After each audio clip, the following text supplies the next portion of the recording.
America was discovered in 1492, we declared our independence from Great Britain in 1776, and our first president was sworn into office in 1789.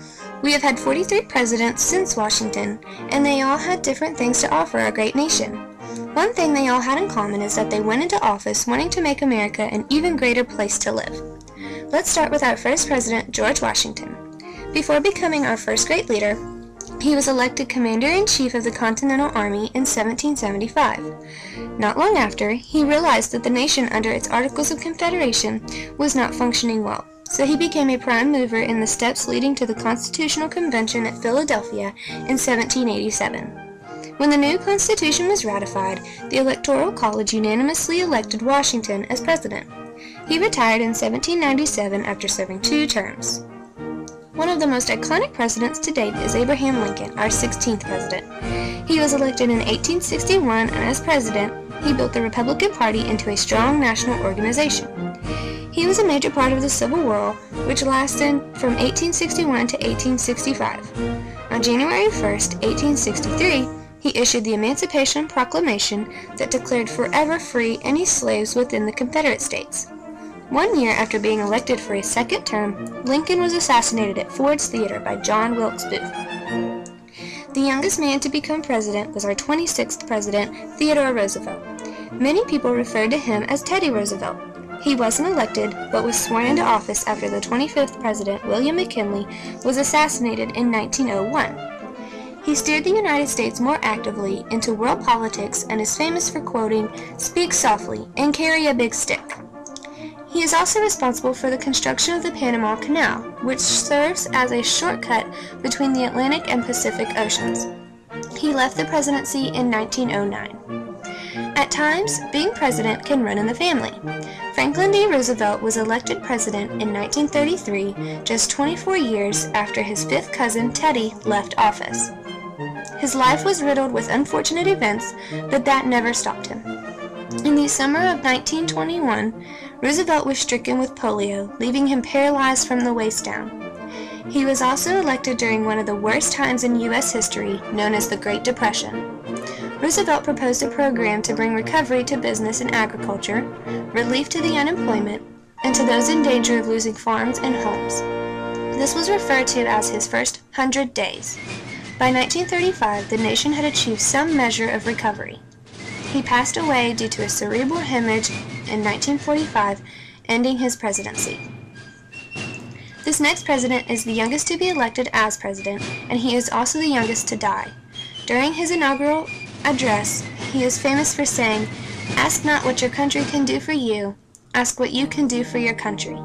And so, my fellow Americans, ask not what your country can do for you, ask what you can do for your country.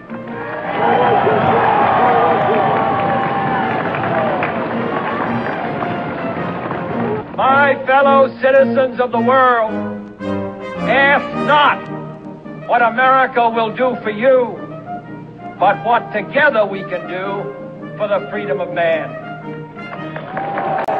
His economic programs launched the country on its longest sustained expansion since World War II. He took vigorous action in the cause of equal rights, calling for new civil rights legislation. In 1963, Kennedy was assassinated while riding in his motorcade through Dallas, Texas. Many people's opinions of this next president is that he was one of the greatest to lead America. Before becoming president in 1981, Ronald Reagan toured the country as a television host, becoming a spokesman for conservatism. He obtained legislation to stimulate economic growth, curb inflation, increase employment, and strengthen national defense. At the end of his administration, the nation was enjoying its longest recorded period of peacetime prosperity without recession or depression. The one president who made America an even better place to live than Reagan did would be Bill Clinton. During his presidency, the unemployment rate was at its lowest, inflation was at an all-time low in 30 years, homeownership was at its highest in history, crime rates were dropping all over the nation, and welfare was being reduced. He was the first president to achieve a budget surplus, and he also called for a great national initiative to end racial discrimination.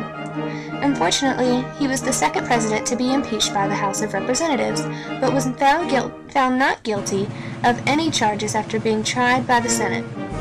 He apologized to the nation and continues to have unprecedented popular approval ratings for his time as president.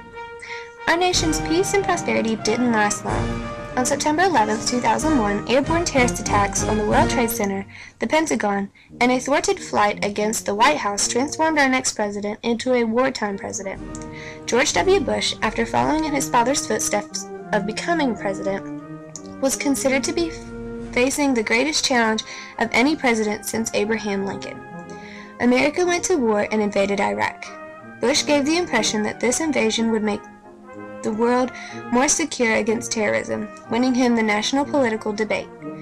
He was re-elected for a second term in 2004 and was convinced that America was ready for the greatest achievements in the history of freedom.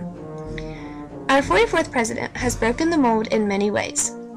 All of the presidents leading up to him have been Caucasian, and the majority of them came from wealthy families. Barack Obama is the first African American to be elected into office. His years of public service are based around his unwavering belief in the ability to unite people around a politics of purpose. Obama is currently serving his second term as president.